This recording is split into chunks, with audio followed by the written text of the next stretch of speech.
संविदा चालक और परिचालक के नियमितीकरण को लेकर दायर स्पेशल अपील पर सुनवाई हुई। याचिकाकर्ता को कोर्ट ने कहा कि 2 हफ्ते के भीतर अपना प्रतिवेदन दे, जिसके बाद 3 माह के अंदर सरकार को इनके नियमितीकरण निर्णय लेने के आदेश दिएगा और मामले को निस्तारण कर दिया।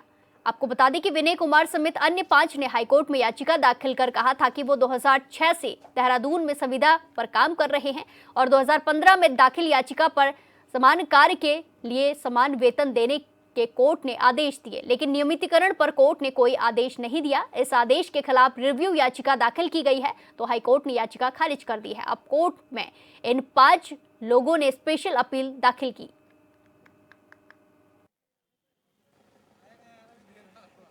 उन्होंने कहा था कि हम 2006 से और 2008 के बीच में काम कर रहे हैं, इसलिए हम लोगों को क्योंकि नियमित पदों के अगेंस्ट में हैं और नियमित कर्मचारी की भांति कार्य करते हैं, तो हमारा classification as a permanent worker होना चाहिए स्थायी आदेशों के तहत। उस याचिका का अन्य याचिकाओं के साथ निस्तारण करते हुए माननीय न्यायालय ने आदेश ये किया था कि इनको इक्वल पे दिया जाए, समान कार्य समान वेतन के लिए एमडी साहब को डायरेक्शन दिया था, लेकिन रेगुलेशन पे कुछ नहीं कहा था। उसके खिलाफ हमने स्पेशल अपील करी थी। स्पेशल अपील में कोर्ट ने कहा कि ये बात आप पुनर्विचार याचिका के माध्यम से उठाइए, परंतु एकल न्यायाधीश ने उसे नहीं माना।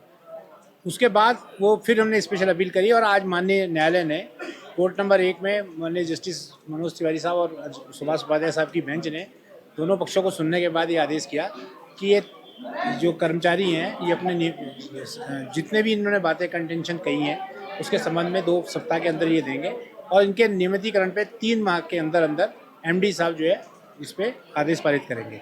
मोटर ट्रांसपोर्ट वर्कर्स एक्ट है, उसके तहत भी सुविधाएं नहीं मिल रही हैं, तो इस संबंध में जो रोडवेज एम्प्लॉइज यूनियन है उसके द्वारा भी कई याचिकाएं दायर की हैं जिस पे निर्णय हुआ है। तो आज के फैसले से कम रोडवेज के कर्मचारियों के लिए कुछ राह खुली है।